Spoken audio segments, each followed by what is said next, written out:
Hi, my name is Christopher Smith with Lantern News. Today I'm interviewing Alexander Kent, who is running for the United States House of Representatives for Wisconsin's 3rd Congressional District. We'll be discussing policies he plans on bringing to Washington. Alexander, good to have you. Thanks so much for having me. Good to be here. Jumping right into the political, the good stuff here. Yeah. Given the economic crisis in regards to lower class and middle class Americans, what are some policies you would put forth, you would support to address this issue? Sure. So the number one policy that our campaign is based around is voter empowerment. And our idea really comes down to the phrase one voter, one vote on all issues. The idea is to bring all voters together online on voter-directed network to discuss all issues and ultimately vote on all issues. And doing this would create an honest and transparent, modern and evolved, peaceful and accountable democratic republic. And going door to door and talking with thousands and thousands of voters, the economy is always a top issue, and probably today it's number one or number two. And lots of voters have really good ideas, especially here in District 3. We are this beautiful combination of rural and urban and suburban America. So in our district, I've heard so many great policies, and unfortunately, our economy is in a place that people are struggling with costs of living, right? This term that we keep hearing is about costs of living. So, the policies that I'd put forward and the policies that I'd support always come from voters. This idea of voter empowerment is so central. And the ideas that I'm hearing from voters that we'd all come on voter directed network and discuss and then vote on are really about the basics, right? Getting the cost of housing to a reasonable place, getting the cost of food to a reasonable place, getting the cost of healthcare and medicine to a reasonable place. So addressing the affordability crisis in general and addressing costs of living is what I'm hearing from voters. But for any specific policy at all, again, one voter, one vote on all issues. On the voter empowerment thing, so are you like I forgot the name for like 30 seconds there. It's driving me nuts. Um are you for abolishing the electoral college with this? That is a great question. That would take, of course, a constitutional amendment. The Electoral College usually goes with the popular vote. So it's one of these things that isn't like a huge issue. In most cases, when we're electing a president, the popular vote and the Electoral College results in the same outcome. I Yeah, I think. think isn't it usually, I mean, I don't really know. I have it's not like I've studied the maps over the years, Mhm. but I feel like the last couple times it's happened, I think, well, I don't know. A lot of the times it's like in the swing states, Mm. if there is like a popular vote, like they lose the popular vote but win the electoral college, it's like they've won all like the top 5 6 swing states Right, anyways by popular vote. right. Yeah, but sorry, keep going.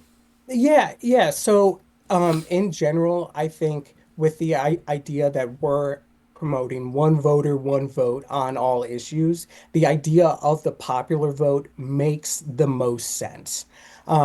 But considering how tense and polarized to a certain extent the current political system is, we'll never get a constitutional amendment passed. Um, until we actually come together and unite behind a voter-directed, a voter-controlled online democratic republic, then we can really get everything done.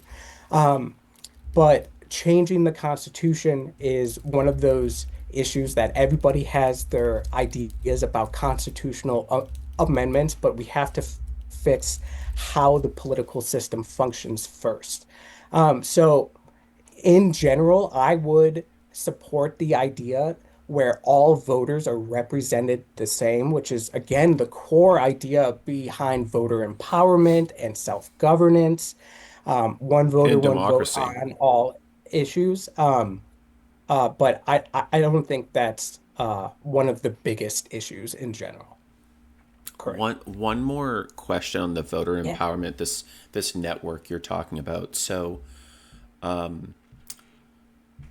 this would be like an there'd be like a website that hmm people could go on, and like I could vote my thing on like abortion or some new tax plan or something. Okay. Right. Yeah. Voterdirectednetwork.com is where you can find all of our information. And then to get actually into the app, so we have the website that houses all of our details and information, and you can get access to our book where this idea really started and all of that. And then we have the app, and the app is made to openly and transparently determine the real will of the people on all issues at the state and federal level. And if we have time, I would love to share screens and show you that process because it's really set up to be a bi-directional process. Elected officials can post and ask all voters any question, and then voters can do the same thing and post any idea and have everybody come to it and then discuss it and then ultimately vote on it. So it's a completely new and innovative, modern and evolved way to do this political process. We can share screens in a moment, actually. I'm Yeah, fine with sure. that. Great. One more question that just that's come to mind on this. Yeah. So the online system, so are people might be curious, and as I might be, who would control it? Now, is it going to be like I don't know, some kind of like, I don't know how an open source project would go or something, or is it Sure. like a corporation? Do you want it on the government? So right now, to get it built, to get the .com built, um, it's a corporation. Um, and the idea is to source from voters, again, everything, which includes the features, the aspects, the functionality that voters think would be most useful to do this really important work. But right now, the idea is that our .com, our app that we've built, is essentially just a prototype. The ultimate goal to actually implement this system that is 100% consistent with the US Constitution, because the US Constitution doesn't include political parties and does create a democratic republic that is supposed to represent voters. The ultimate goal would be creating voter-directed-network.gov. So it is an entity and part of the government, and a government publicly used resource. Gotcha. Um, Okay. yeah. Okay. Do you want to do the screen share now, or I Oh, can run? sure. Yeah, yeah. We can jump into it. Yeah. It's definitely core. The other part of our campaign that really connects to everything else, talking to the thousands of voters, getting all of the signatures we needed to get on the ballot. The other part is anti-corruption. So we're running a voter empowerment campaign and an anti-corruption campaign, which means no donors, no lobbyists, no super PACs, no political parties, trying to get as much money out of government as possible. So our idea is really innovative and new, and we're proving that these two models can work. The first one, voter empowerment, that online issue by issue voting can work and should work and makes sense in our modern and evolved online existence. And then we're also proving that you can still run a campaign in an honest and transparent way that's not dominated by money. we're committed to spending less than $5,000 on our entire campaign, whereas the Democratic Party and the Republican Party are going to spend tens of millions of dollars. So I just wanted to mention that the first part of our campaign is voter empowerment, which most people are so excited about. The hope and excitement and joy that especially young people have around this idea. And then older people really focus in on this anti-corruption part of it. Um, and I just wanted to mention those two things, but we can jump to the screen share. I have that ready. Yeah, let's take a look. Yeah. Um, let's do this. All right. Can you see what we got? Yeah. All right.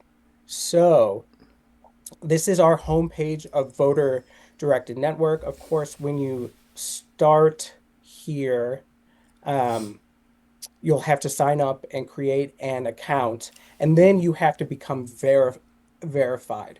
One of the crucial aspects is that social media right now, it is an absolute free for all where people can have multiple accounts and there's bots and all of these different issues. For us, if you want full voting, commenting, and discussing access, you have to become a verified voter. Yeah, what do you Uh, guys do for that? Like, do you hire like a third party? Then I got to do like a picture of my ID, my license or something? So idea is to bring it to the status that LinkedIn has. So if you're familiar with LinkedIn, to have access to all of their bells and whistles and features, you have to verify yourself by essentially proving your identity with a photo ID. Okay, And yeah. so we have the same standards. Um, that is up here, um, where you go to account update request, and this walks you through the process that we're looking for a voting ID. The ID that you would use to go vote is how we verify you and then room you into all of the virtual rooms. So we have full confidence that everybody in the Wisconsin room is a voter in Wisconsin. Everybody in the District 3 for Wisconsin is a voter in District 3. Um, the website is also set up to destroy echo chambers, no echo chambers. So you only have commenting, discussing, and voting access in your verified virtual room, in your verified constituencies, but you can see everything. You can see everything across the entire site. So you're in New Hampshire. I can't vote in the New Hampshire virtual room and constituencies because I live in Wisconsin, but I can see everything that's going on. So this is kind of an update and a political version of what it seems people desperately want out of social media.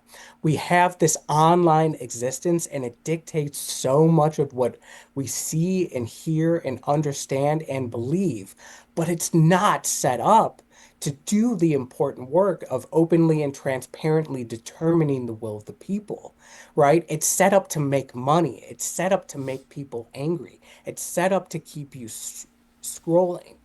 Our website, Voter Directed Network, is the only website ever created to do this important work of political collaboration.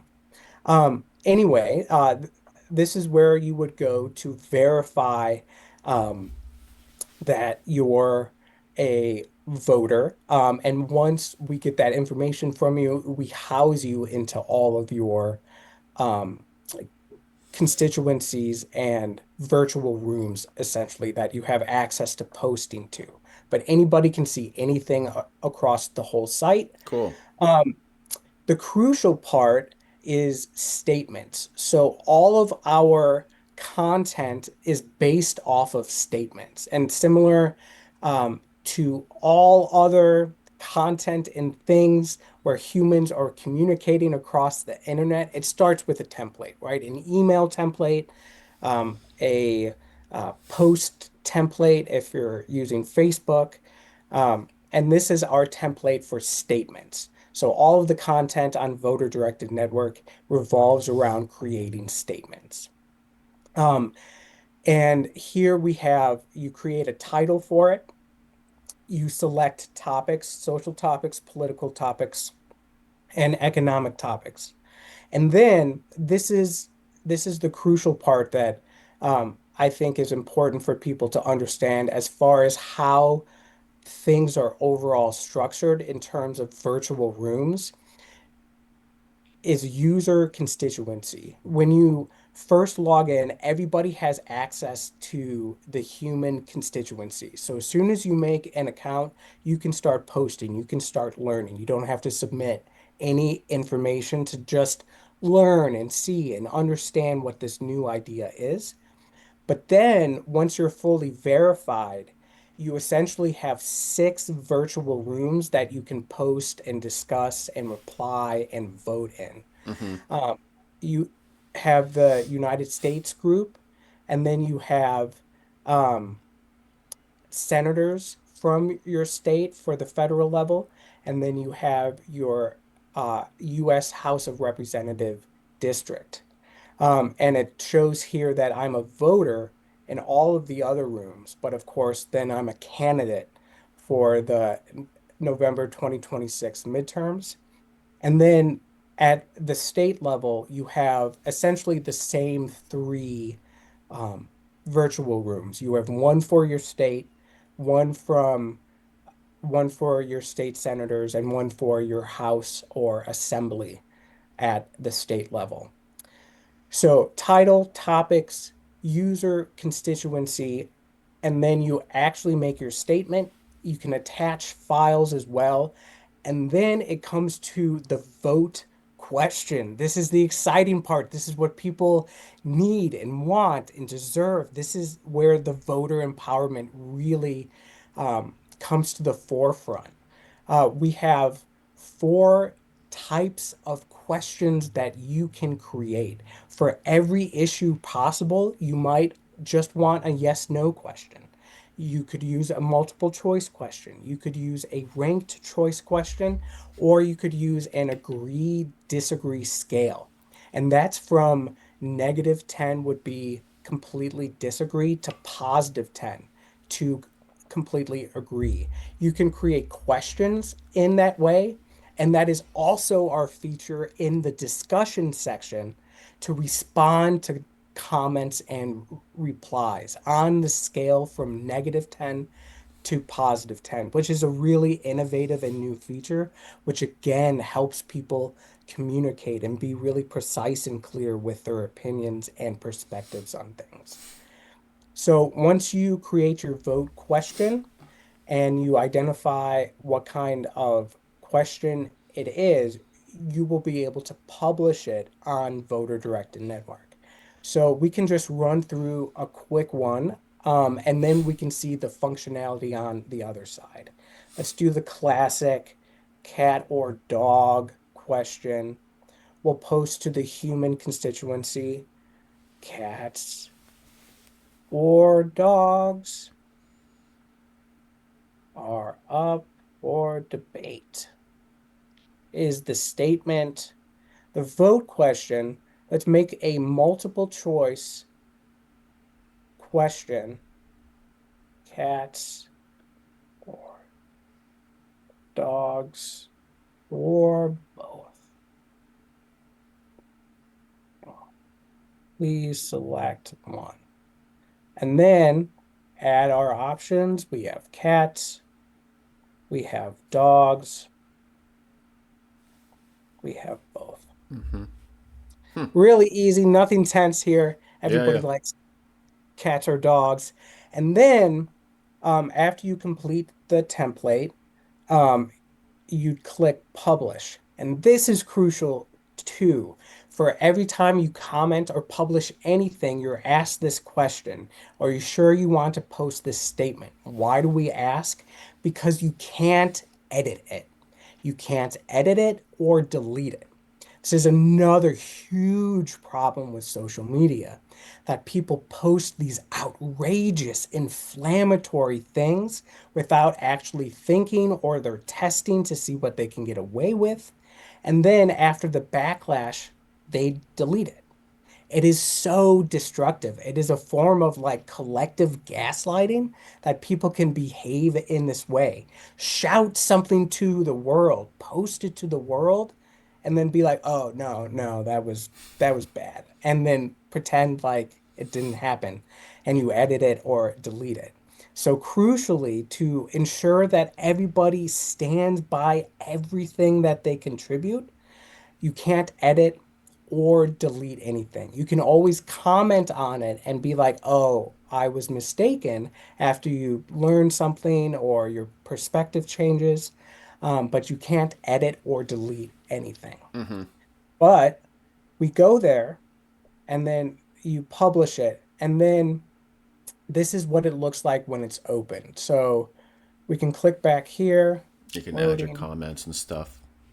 And so this is what it would look like in our news feed. You can see that currently we haven't voted on it, so it says abstain.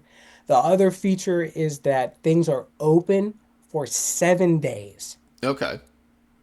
So essentially, once everybody's on voter directed network and there's lots of posts and lots of stuff happening, you can do everything that you need on voter directed network 1 day a week. You can do it every Wednesday, every Tuesday, to just make it as efficient as possible. I'll be on every day.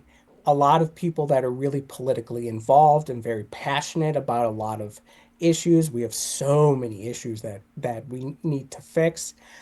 They're going to be on every day, but our Sure. system is set up to make it as efficient as possible. And you can also filter by keywords and topics, and you can also see things that are just your elected officials posting. So anyway, this is what it would look like. We have our title here, and then we have the vote question here that pops up right below it. And it shows that I posted it. I'm verified, which are the check marks. I'm a verified voter. And I published in the human constituency. Then when you go open it, you have two main tabs inside an open statement, the discussion section and the voting section. Um, the discussion section, we can do dogs are wonderful. Just to show a comment. Again, this Okay. pop-up, are Yep. you sure you want to comment? Because you can't delete it. So we're not having people react emotionally. The real idea is to get people, one, out of echo chambers and in the rational part of your brain. We want you thinking rationally. We want people discussing with rationality, and logic more than anything else. So we post the comment, and then again, this agree disagree scale, one of the most innovative features that you'll see nowhere else across social media, or anywhere else that there's a comment section. You can agree and disagree to things. And then you have the current score, which is an average of all of the reactions. Gotcha. Again, these innovative new different features that actually help people communicate and um, bring people together in a political way. And then voting um, is here. You see your current vote, which is abstain. I haven't voted yet. These are the options that we made. You can select one and then vote. Um, you can also make it private. And we did this because that's a reflection of our current system. Our current system exists on all secret ballots. We know the results of our collective. We know what happens after everyone's voted and every vote is counted, which we'll see in 7 days for this specific one. But individual ballots are secret ballots. So you can also keep your vote secret. So when this um, statement closes and all of the votes are counted, your name won't be attached to your vote. It'll be a private vote. Or you can um, not check this box and your name will be attached to the vote. Um, and then we'll vote quickly, and then that shows that it's your vote. Um, and the last part that I'll say about this process in general is that as long as the statement is open, which again is a 7-day process, you can comment, you can reply, and you can change your vote. So voting initially is locks in your idea. And of course, if you're very passionate and know how you're going to vote, but then there's this ability for people to actually listen to each other and communicate with each other and learn things and discuss things, and maybe your vote changes. And especially if it's an agree disagree question, you might start at like agree plus 8. But then after you're reading the comments, maybe that just drops down to an agree plus 2 after you discuss these things with everybody in your constituency. Yeah. Okay. Cool. So big ideas here, innovative ideas here, and it's really an opportunity to empower voters on all issues because that's what voters deserve, and that's what the party-controlled political system has never done. We're doing the system in a modern and online way, which is innovative and new and consistent with where modern technology is, right? We have the internet. Why not use the internet? But crucially, and it really helps people understand that we could have had a similar system in 1800 using the mail, right? Washington, D.C. could mail out a ballot to all voters starting in 1800, let's say with 3 questions every quarter, do it 4 times a year, where it's a yes, no question. You mail out ballots to every voter. Voters have a month to discuss the issue, research the issue, complete their ballots, and mail them back. DC collects all of the ballots, and then Congress and the White House just does it, right? This idea of voter empowerment and voter, one vote on all issues has always been available to us and is the ultimate peak of voter empowerment and political freedom, but never done it before because political parties are an authoritarian political structure. They're not designed to represent voters. Asking voters is representing voters. It's easy. You ask voters, they'll tell you. Voters have always told you, have always told elected officials what they need and want, and then you do it. But party politics isn't a structure that actually represents voters. It's designed to divide, conquer, and control voters. Asking voters, again, is always, always, always available to us. And now we can literally do it for every single issue. Previously, when we had, I don't know, landline telephone technology, and we just had the mail system that connected us as far as human communication in this country, a bit harder to do it on every issue. But now we can fully empower voters on every single issue if we move on from the broken, flawed, immensely, immensely corrupt, often violent, incredibly divisive, authoritarian party controlled political system. If we choose an independent online system, voters will be fully empowered for the first time in history. And I think voters are ready for it. A lot of voters are really, really aware of how broken and corrupt and violent and authoritarian party politics is and always has been. And I think voters are ready and believe in a new, innovative, modern system that is 100% consistent with the US Constitution, democracy in general, and the republic that our Constitution creates. Given the health crisis in America regarding specifically things like the rise in obesity, anxiety, and depression, how would you address these issues? Sure. So again, not to sound like a broken record, but our voter empowerment angle is everything. And this definitely was one of the issues that a lot of people talked about, and especially parents. I'm a parent myself. I have two daughters, a 9-year old and a 7-year old. And it is one of these crushing things realizing the health crises, multiple physical, mental, and emotional, spiritual health crises facing our country. So for the longest time, for my entire life, we've known the best practices for physical and mental health. There's always new information and techniques coming out, but in general, we've known what it takes to be healthy, and so much of our systems that the government creates cuts directly against that.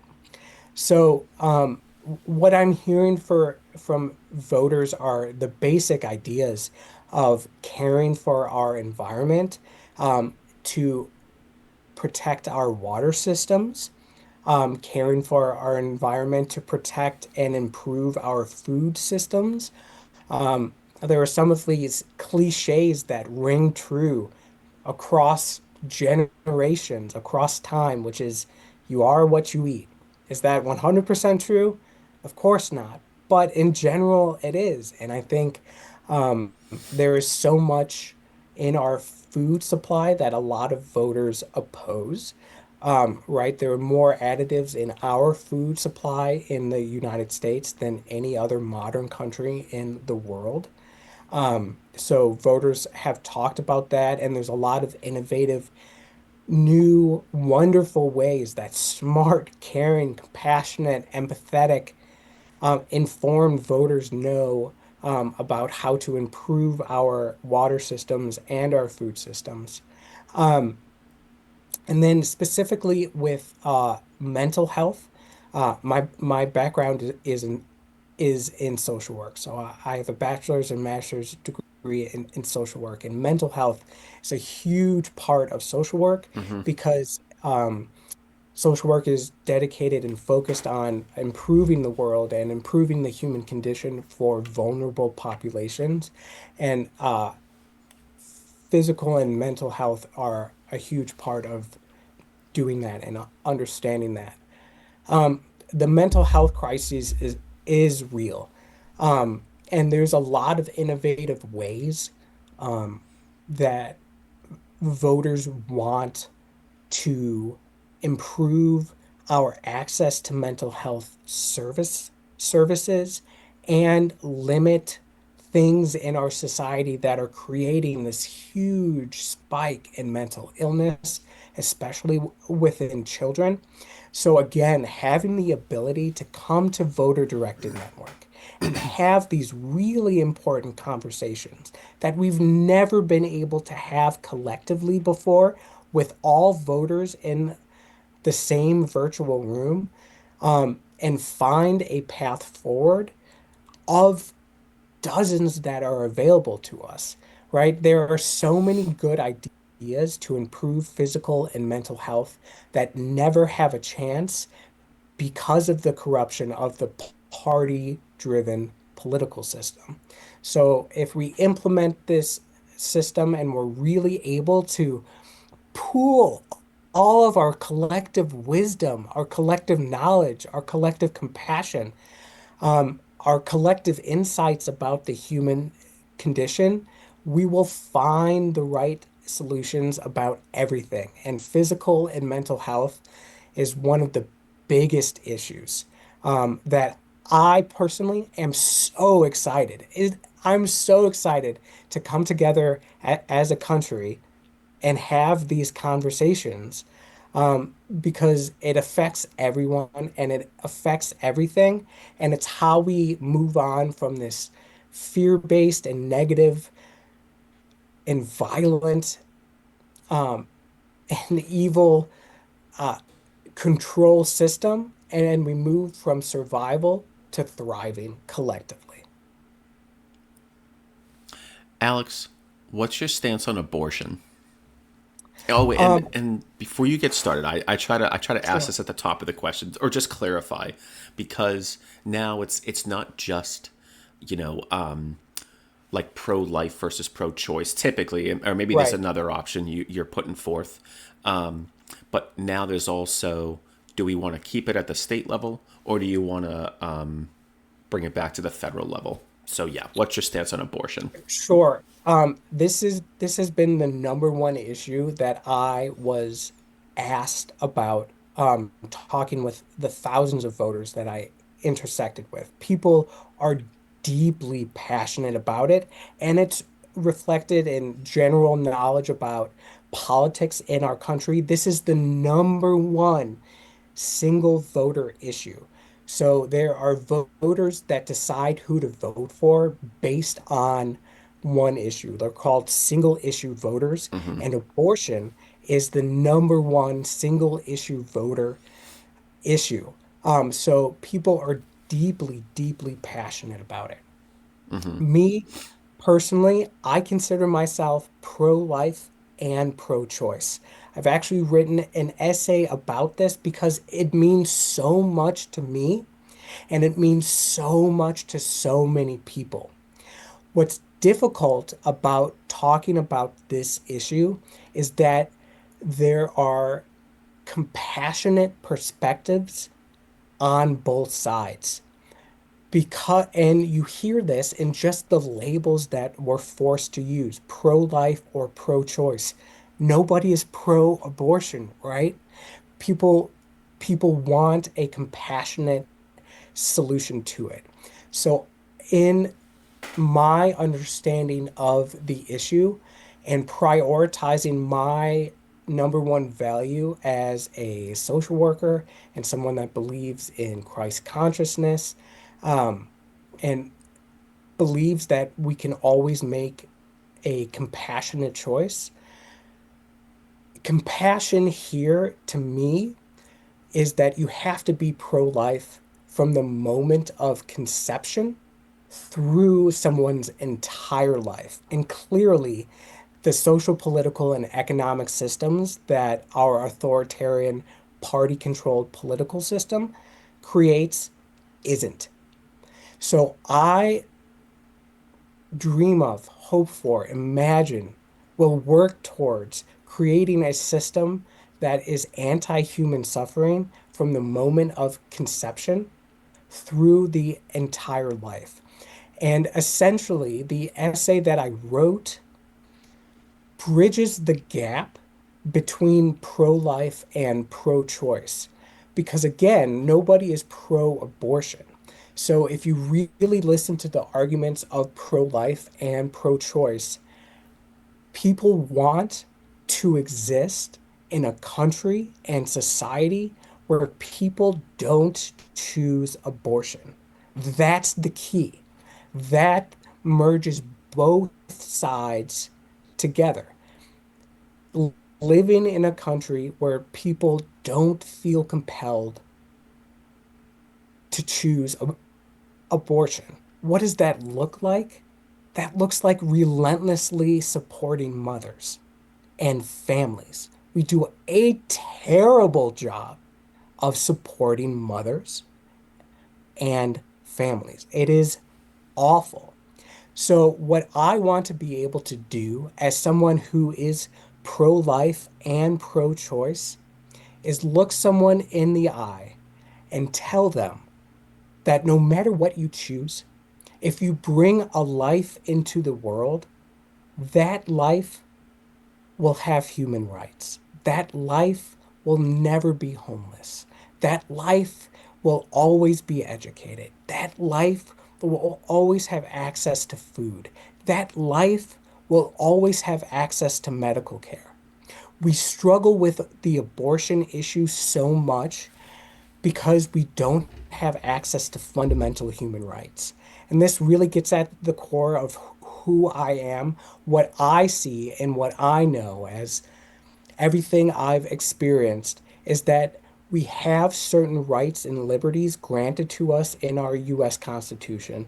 Lots of them are being ignored by the party-driven political system and have been for a while, but we don't even have access to and are guaranteed fundamental human rights.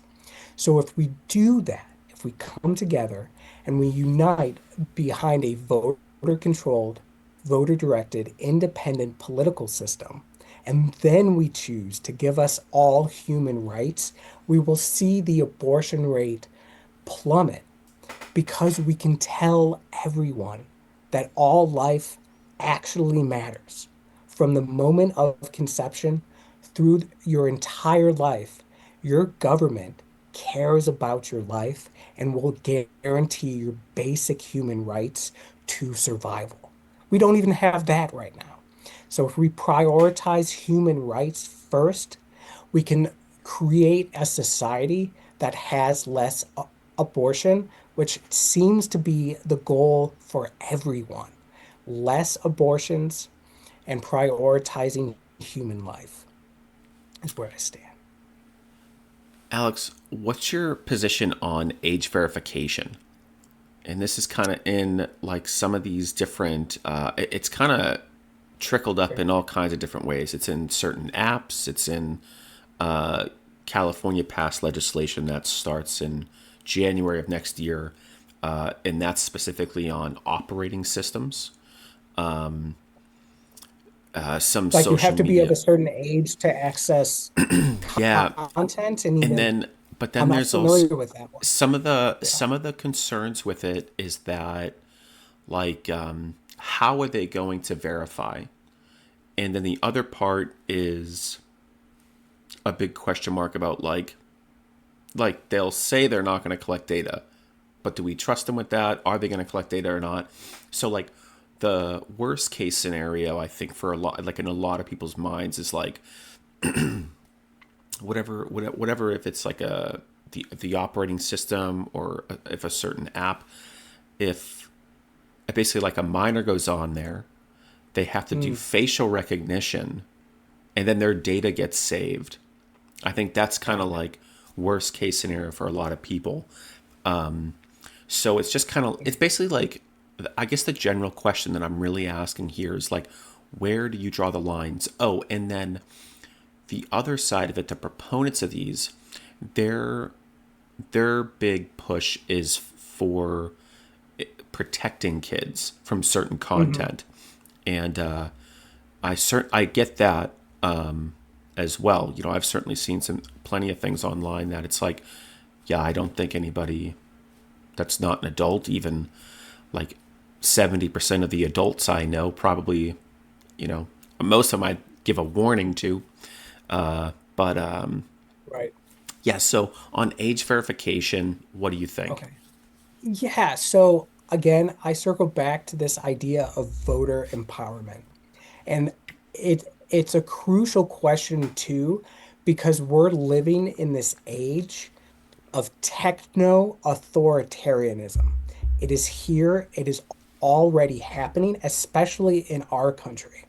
In other countries, in other democracies, in other republics, we're seeing their Congress and their government pass laws that are regulating AI, that is regulating this explosion of technology. In our country, though, the exact opposite is happening. It's becoming authoritarian. It's not really representing the will of the people, but we don't even know what the real will of the people is in relation to all of these cutting edge, groundbreaking issues, right? AI and this new quantum age of technology is going to be with us no matter what. Essentially, there is an option to completely destroy it and like pull the plug on it, but I don't see that happening, and I don't think that's the real will of the people. But we'll find out on voter-directed network. So with all of these issues, it is so important that we really come together and have honest and serious conversations about how we want to integrate this technology into our lives.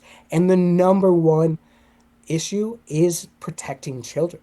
I think it is so instinctual to parents and so instinctual to all human beings that realize how important and how vulnerable our children are, that we need to be able to come together and determine the real will of the people on all of these issues as it relates to technology.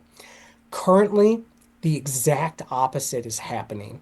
The power to determine how this technology infiltrates our consciousness, infiltrates our society, it infiltrates our lives, is being determined by a tiny group of people.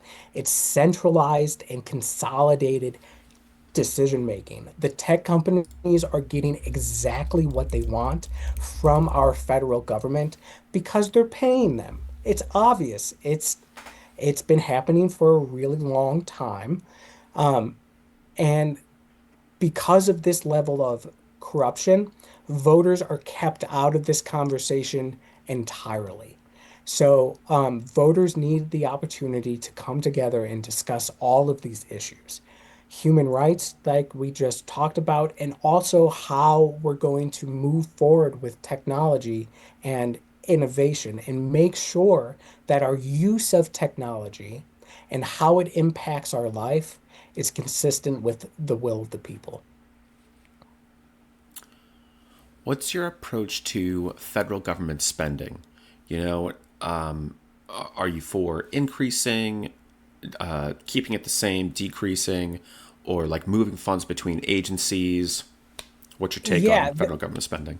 yeah, this is the fundamental economic question that we always face. And I do not know a single voter that looks at our federal budget and is like, yeah, that makes sense. Yeah, that's good. Yeah, that's what I want. Not a single voter. So we live in a very privileged country economically in terms of where we sit compared to other countries because of what the dollar means internationally, and specifically the petrodollar, which connects to every single conversation about economics in our country and around the world.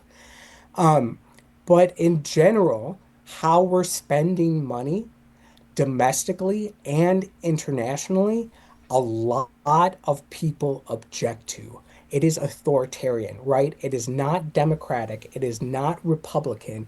It is not representative of the will of the people. It is not representative of the will of the voters, however you want to say it.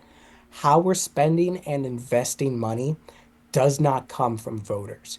So, I'm truly open to, there's dozens of innovative, creative, compassionate, courageous, choose whatever positive value you want. There's so many good ideas about how to improve our um, economic systems of collecting taxes and collecting government revenue and just creating more government revenue and then spending it. That's essentially what we're talking about here as far as government finance in general is where we're getting the money from, how we're creating the abundance and wealth and collecting it as a shared community that we call the United States of America, and then how we're spending it. And again, it's so important. It's so important that it's representative of the will of the people, because that's what the Constitution says. The Constitution puts political power in the hands of voters via our republic, via our republic, which is a representative political I institution, and we're just not doing it. And economically is politically as well, but economically is the number one part of our society that is not representing the will of the people. What's your stance on firearms? Firearms, another really, really important conversation that we need to have collectively.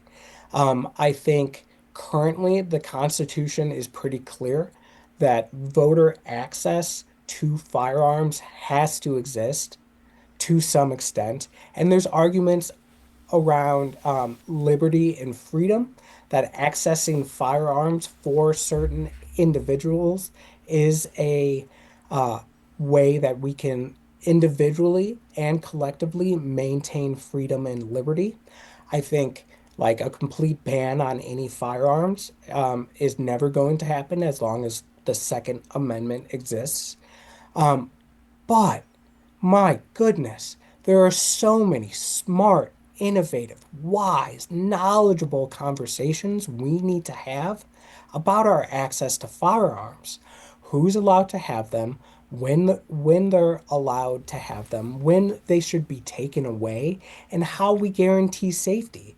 We can do both. We can easily do both. With a lot of these issues, there is so much energy poured into the culture wars that are preventing people from actually having these conversations in a logical and rational way. But once we step out of fear, right? Because fear is what ignites the culture war flame and allows the status quo of violence and corruption and greed to continue. Once we step out of that fear, we're able to have these really innovative conversations. So I think, again, access to firearms, there's a lot of argument for why it needs to exist at a minimum, but there are so many good ideas about how we regulate that. And having these conversations collectively as a nation, one of the most important things we can do. Alex, are there any other policies you'd like to highlight? Um, so again, the two pillars of our campaign is full voter empowerment and anti-corruption. I think it is helpful and hopeful for people to really see the current system as it truly is, which is understanding that party politics is again a divide and conquer strategy. True representation is always about asking voters and holding these two truths in your consciousness, in your mind, is so essential to understanding our campaign and this idea moving forward. That the number one problem with our society in general is, of course, the political system. And a really helpful thing to know, and one of my favorite things to remind people, is that political parties aren't a part of the US Constitution. The number one problem that is so divisive, so violent, introduces all of these mechanics and dynamics of political corruption is not a part of the rule book.